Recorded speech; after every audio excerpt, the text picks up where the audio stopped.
Hello, fellow Movie Crusaders, and welcome to another episode of Sean's Movie Crusades. My name is Sean Wasserkrug, and today we're going to be reviewing one of the biggest releases of 2020, Christopher Nolan's Tenet. Now, for anyone who follows Hollywood, follows movies in general, everyone knows that Christopher Nolan is one of the hottest directors around. His movies are usually very, very widely popular or widely hated, depending on whether you want to, love or hate his direction. Obviously, Christopher Nolan busted through the scenes with the Dark Knight trilogy, but even from his first films to his latest, all the way up to Tenet, he has made some very breathtaking films, whether it be, like I said, the Dark Knight trilogy, The Prestige, Inception, Interstellar, Dunkirk, Memento. All these movies, and many more. I know I didn't say all of them, but many of these movies definitely have twists and turns, breathtaking visuals, great acting, and basically all of the above. Christopher Nolan is one of the class act directors in Hollywood, and everyone is always rushing to the theaters to see his films. Obviously, because of a pandemic, not so many people are rushing to the theaters. For me personally, I was in a completely empty theater, and I got to have my own personal viewing, basically, of watching Tenet with no one in the theater but me. But nonetheless, Tenet, the trailers for it all, we know exactly kind of what this film looks like. Definitely has to do with time travel. It's got a lead that not a lot of people know about. And then, of course, you got a secondary character from an actor that a lot of people are usually pretty harsh towards, but are starting to grow very favorable towards them, and we'll explain why. But the trailer for Tenet, while it being a very Nolan movie, it just didn't have that Nolan-esque to it that made you go, I can't wait to see this. You're still going to see it because it's a Nolan film, but are you excited to see it? And that was kind of the big thing coming around with Tenet. But I think a lot of people want to see this because it's the first real big film to come back into theaters ever since the pandemic started. So let's go ahead and jump into the review and see exactly what I thought of Tenet. I know this is already a week late. I just wasn't able to see it last weekend, so most of you guys probably either have already seen it or have already listened to all the reviews for this. But here's mine anyway. I hope you guys enjoy it. The basic plot of Tenet is armed with only one word, Tenet, and fighting for the survival of the entire world, a protagonist journeys through a twilight world of international espionage on a mission that will unfold in something beyond real time. Basically what that means is crazy time stuff happens in this movie, and boy does it. Let's get the good stuff out of the way. First things first. I mean, Nolan's eye for visuals with his cinematographers and stuff are always breathtaking. Nolan's always going to make sure everything looks fantastic, and this movie deserves to be seen on a very big screen. The action set pieces, whether it be the very first scene in the film, the airport scene, or the car chase scene, or even the climax battle at the end of the film, all these scenes look incredibly well shot, incredibly choreographed. Everything about this is meticulous to a T, and everything looks fantastic all the way throughout. So if you're wondering whether or not you should watch this in a theater or watch it at home, it is definitely a theater-going experience, especially something with fantastic surround sound. The cast is incredibly well done in this film as well.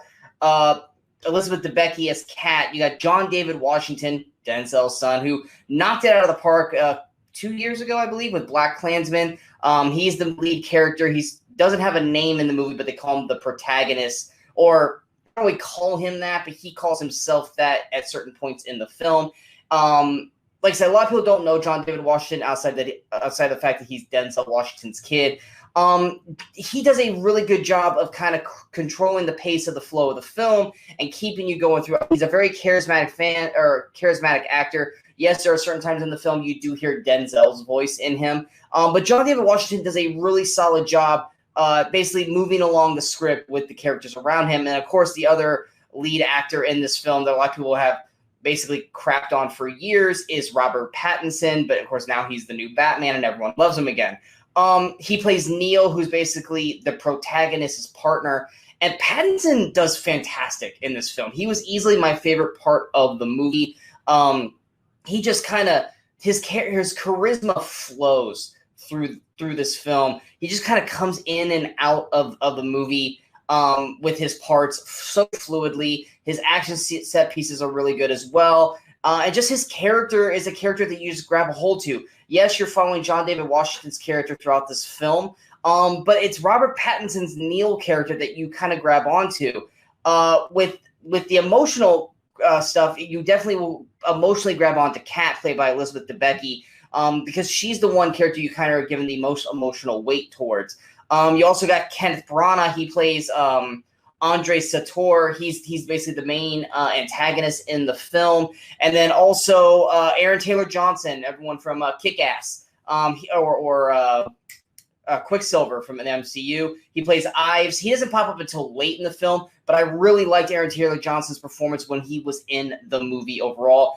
Kenneth Branagh, he's playing a villain, so he is hamming up the Russian accent a little bit, but I enjoyed it. I actually really liked his performance as Andre Sator, even if he was hammed up a little bit, but it wasn't nowhere to the extent of his like Wild Wild West days.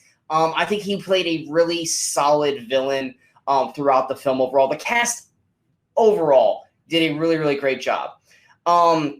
The ability to do the whole time stuff, because there's one particular scene where the protagonist is fighting a gentleman and he's moving in forward time, the guy's moving in reverse time. It's very jarring to the eyes, but it looked awesome. It's an incredibly weird scene. I mean, it's nothing like the hotel hallway scene in Inception, but the scene itself is kind of a wonder to watch, because you're watching basically two people work in different kind of, one's working in rewind, one's working in fast forward, and it's basically just a weird thing to look at, but it's also really cool. Obviously, a lot of the shots of things come in reverse. I mean, that's easily done in terms of editing, but it is kind of a marvel to the eyes when you see explosions get developed instead of develop out into an explosion, or a car crash being done in reverse, or bullets being shot back into the gun instead of out of the gun. All that stuff is really cool looking to the eye. Definitely keeps you on your toes. I was never bored throughout this film. I was very, very intrigued with everything that was going on and focused throughout the 2.5 hour timeline.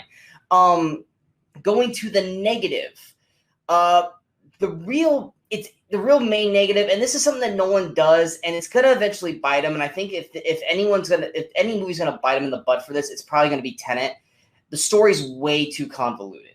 There is, throughout the first half of the film, you're basically trying to figure out what the heck's going on or how all this works. And they explain it and they try to show it to you, but it just doesn't fully come clearly to you to basically figure out what's going on. You see things that seem inconsequential, or you see things you're like, well, wait, why did that happen? And a lot of that kind of comes back around again by the end of the film, and then it kind of opens up and going, that's what that was.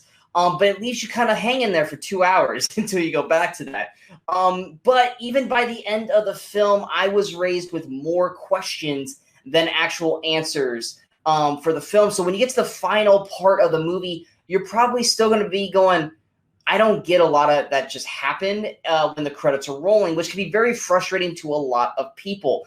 I felt like I was able to understand everything up to a point for the most part of the film, but once we get to the final act, that's when things were starting to go a little kind of crazy. There were certain parts where either I blinked and I missed it, or it was something that just didn't connect with me to the point where my brain was able to fully comprehend how we got to this point. How did this character get from here to here to here? And for a lot of people watching this film, especially if you're someone who goes to the bathroom during a movie, don't. Because you miss 5 minutes of this film, you're probably going to get lost through the rest of the film. Or if someone who will watch this at home when it comes out, this is not a movie that you can watch while playing on your cell phone or doing other things around the room. This is a movie that needs your undivided attention, and even then, you may not grasp everything that's going on. Yes, Inception itself was kind of a convoluted script, but by the end of the film, you were able to kind of understand and figure out everything that was going on. With Tenet,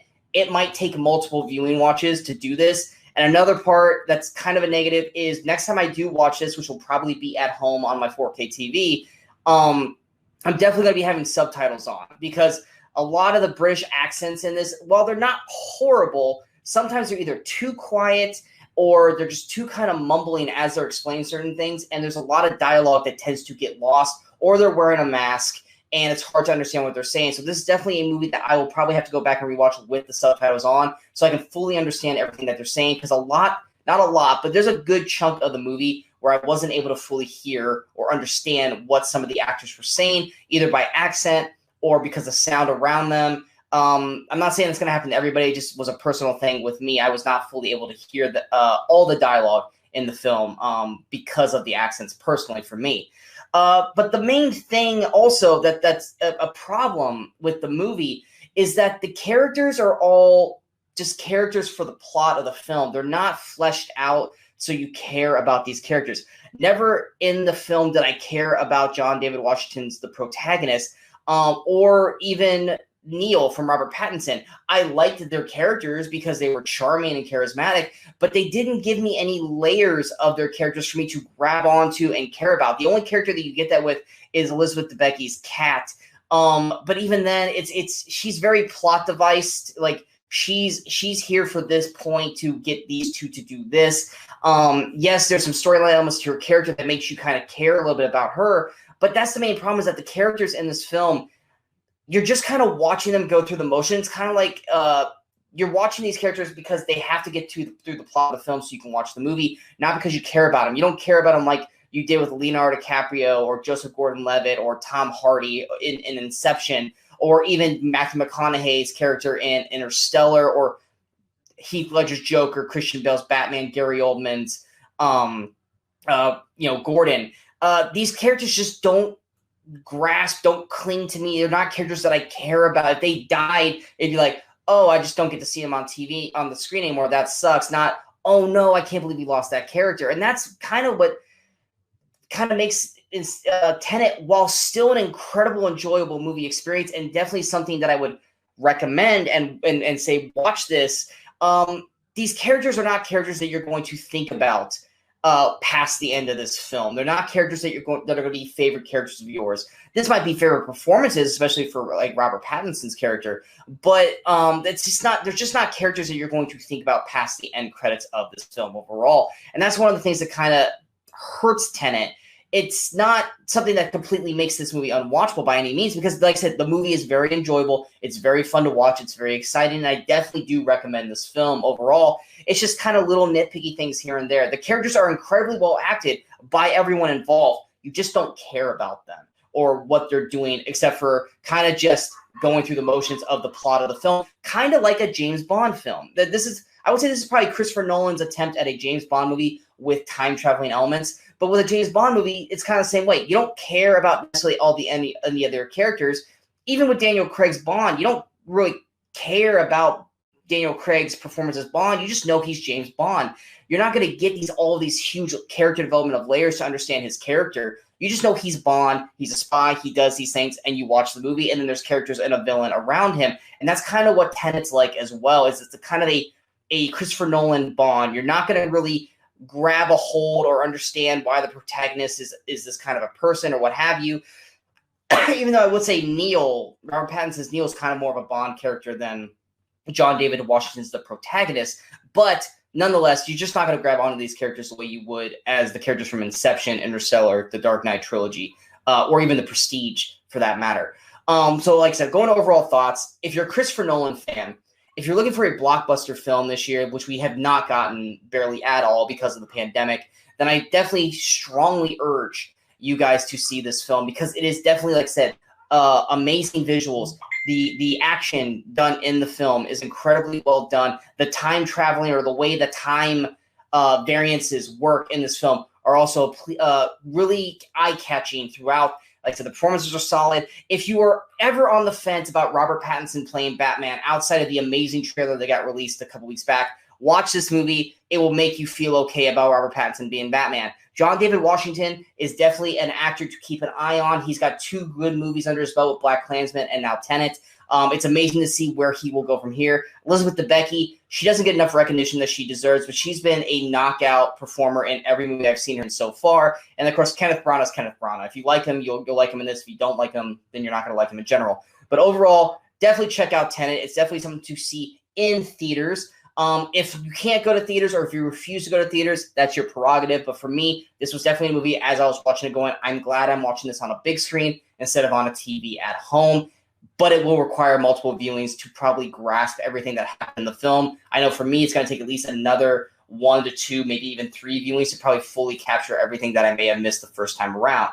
Going to my overall score, I'm going to give Tenet an 8.4 out of 10 because what it does well, or what it's trying to do well, it does fantastic. It's just little things here and there that just didn't fully grab on. And like I said, the convoluted plot overall will kind of be a problem for some people. But I hope you guys enjoyed the review. If you guys did, go ahead and hit that like button. If you guys feel like this review is worth sharing, go ahead and hit that share button. But most importantly, don't forget to hit the subscribe button to the channel so you guys stay up to date with all the latest videos that pop up on Sean's Movie Crusades. And of course, don't forget to follow us on all the social media outlets you see below. And I'm sorry that I forgot to turn my phone off right before I shot this video. But coming up next, not really anything that got released this year or this month, or God, wow.